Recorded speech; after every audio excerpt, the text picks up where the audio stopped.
Pertama kali itu dikabarin oleh Bang Daden nelpon saya sekitar jam 7 malam lewat, saya lupa lewat berapa yang mulia. Untuk itu saya sedang di kos-kosan, terus beliau menelpon saya, dia berkata, "Dek, lagi di mana?" Saya jawab, "Iya bang, saya lagi di kosan." "Perintah bang," saya bilang. "Oh ya udah, nanti kamu ke Biro Propos ke gedung Mabes ya, ke Biro Propos di Mabes." "Kenapa bang?" "Udah kesana dulu, nanti kalau udah sampai sana kabarin saya." "Oh ya, pakai pakaian PDO." Awalnya dia berkata pakaian PDO, pakaian dinas olahraga. Terus, "Siap bang," saya jawab. Telepon dimatikan, saya chat kembali ke Bang Daden, saya bilang, "Bang, izin ini pakaian PDO kan bang?" Saat saya chat lagi, dibaca oleh beliau, ditelepon kembali, "Nggak jadi deh Jah, pakai PDL aja." "Siap bang, buruan ya, ditunggu soalnya." "Siap bang." Saya selesai mandi, saya mengecek lemari saya, ternyata PDL saya semua di laundry. Dan saat saya mau ngambil pakaian PDL saya di laundry, gerakan hati aja saya untuk datang ke Saguling, mampir. Dan kebetulan saat saya mampir ke Saguling, di situ bertemu dengan Daden, Bang Daden dan Bang Romer. Saat itu Bang Daden langsung menghampiri saya dan menyapa, "Kenapa belum pergi Jah?" kata dia bertanya. Terus saya bilang, "Ya bang, belum bang, ini soalnya pedal saya di laundry semua." "Masih lama nggak?" Saya bilang, "Nggak bang, tadi saya sudah nelpon orang laundrynya, sudah selesai kok, tinggal ngambil aja."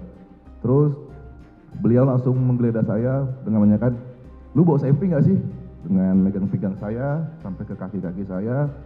Saat dia sudah mengecek tubuh saya tidak ada, beliau memerintahkan saya untuk buka bagasi motor. Dibuka, diperiksa kembali, tidak ada. Terus beliau bilang, "Udah buruan deh, ambil pakaian PDL lu. Habis itu nanti langsung ke gedung Biro Propos. Kalau udah sampai sana, kabarin saya lagi," katanya gitu.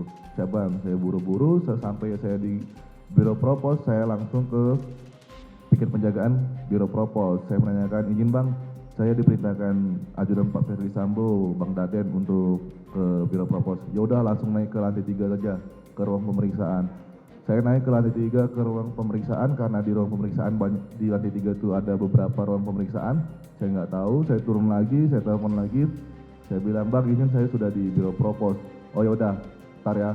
Dimatiin teleponnya, terus dia mengirim nomor Bribda Novianto.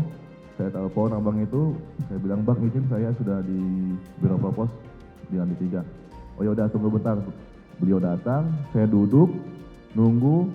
Saat menunggu itu berpindah-pindah tempat beberapa kali dari lantai 3 ke lantai 1 dekat piket penjagaan Biro Propos. Dari piket penjagaan Biro Propos pindah ke kantin, dan saat dari kantin baru masuk ke dalam satu ruangan. Saya tidak tahu persis nama ruangan itu apa. Dan di dalam ruang itu saya bertemu dengan Pak Beni Ali, Brigjen Beni Ali, Karo Propos.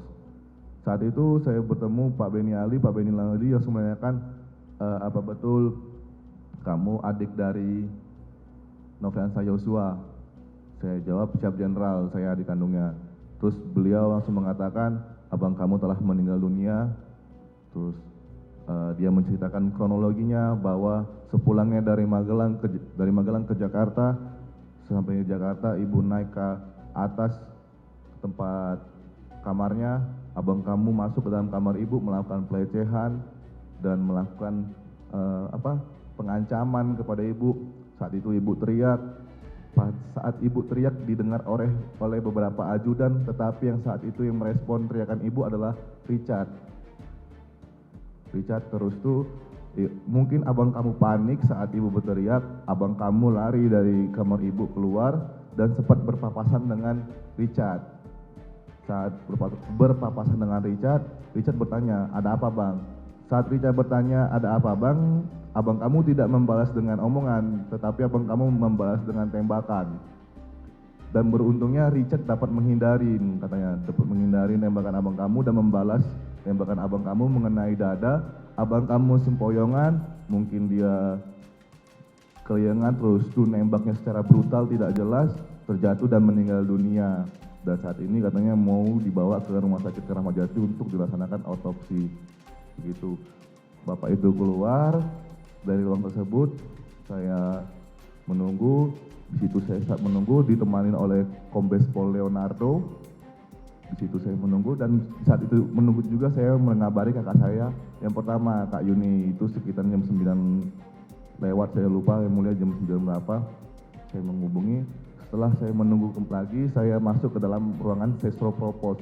Di situ ada beberapa petinggi Polri juga, ada Karo Propos Pak Beni Ali, ada Karo Paminal Pak Hendra Kurniawan, ada Pak Sesro, saya lupa namanya, ada Pak Kayanma, dan ada Pak Kombes Pol Leonardo Simatupang. Di ruangan tersebut kembali lagi Pak Beni Ali menceritakan kronologi yang diceritakan awal pada saya, yang dibilang pulang Magelang terus melakukan pelecehan, tembak-menembak, abang kamu meninggal. Setelah itu Pak Beni menyuruh untuk Kayanma mendampingi saya ke Kramat Jati. Di Kramat Jati kami berangkat sekitar jam 11 malam lewat dan nyampe ke Kramat Jati hampir tengah malam. Sampai sana saya menunggu sampai pukul 03.20. 03.20 saya di situ melihat dokter forensik keluar dari ruangan forensik, terus ada kombes yang menyampirin dokter tersebut. Mereka mengobrol terlebih dahulu, baru dokter itu menghampiri saya. Dokter itu bertanya, izin Bapak, apakah Bapak saudara kandung dari Nofriansah Yosua? Kata dokternya, benar dok, saya adik kandungnya. Oh iya Pak, tadi otopsi baru selesai 20 menit yang lalu. Sekarang dilakukan pembersihan terhadap luka-luka karena ada beberapa bekas lubang tembakan. Saat dokter itu mengatakan ada beberapa bekas luka lubang tembakan, kombes propos itu, saya lupa namanya, langsung menepuk bahu dari dokter tersebut, menarik dan bilang, cukup dok. Mereka pergi sebentar menjauhi saya, mereka ngobrol-ngobrol. Saya datangi kembali lagi dokter tersebut, saya bilang, izin dokter, apakah saya boleh untuk memakaikan pakaian almarhum untuk yang terakhir kali? Dokter tersebut mengatakan, oh tentu boleh, kan kamu saudaranya, kamu adik kandungnya, boleh saja, tapi nanti setelah selesai dilakukan pembersihan ini, katanya. Terima kasih dok. Saya menunggu dan saya sempat izin sama Kayanma saya bilang, izin komandan, apakah saya boleh memakaikan pakaian almarhum yang terakhir kali? Kayanma saya waktu itu bilang, coba kamu izin terlebih dahulu sama anggota propos yang bertanggung jawab di sini. Dan saya menghampiri kombes tersebut karena saya lihat beliau pangkatnya lebih tinggi, paling tinggi sana, dan propos. Dia bilang, kamu tunggu dulu.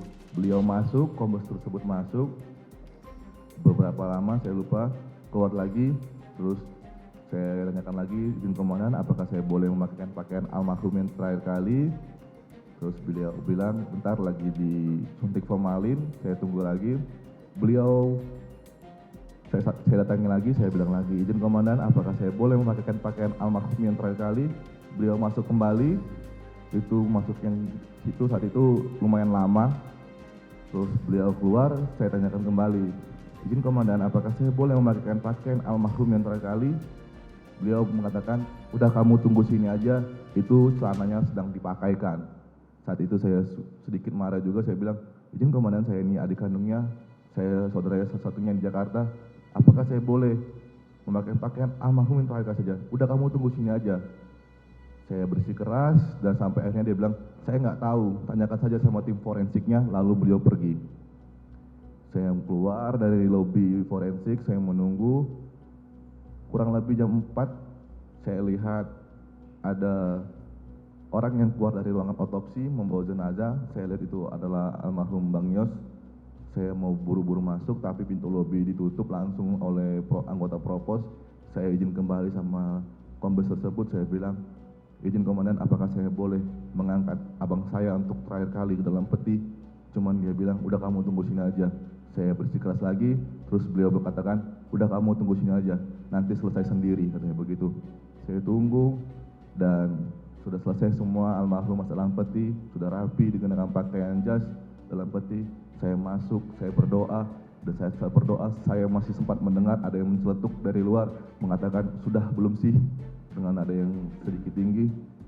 Dan saya tidak pedulikan mereka ngomong seperti itu, saya berdoa, ditutup petinya, saya masuk ke dalam mobil jenazah yang disediakan oleh orang Myanmar. Kami berangkat ke kargo, pemberangkatan jam 10 pagi dari bandara ke Jambi.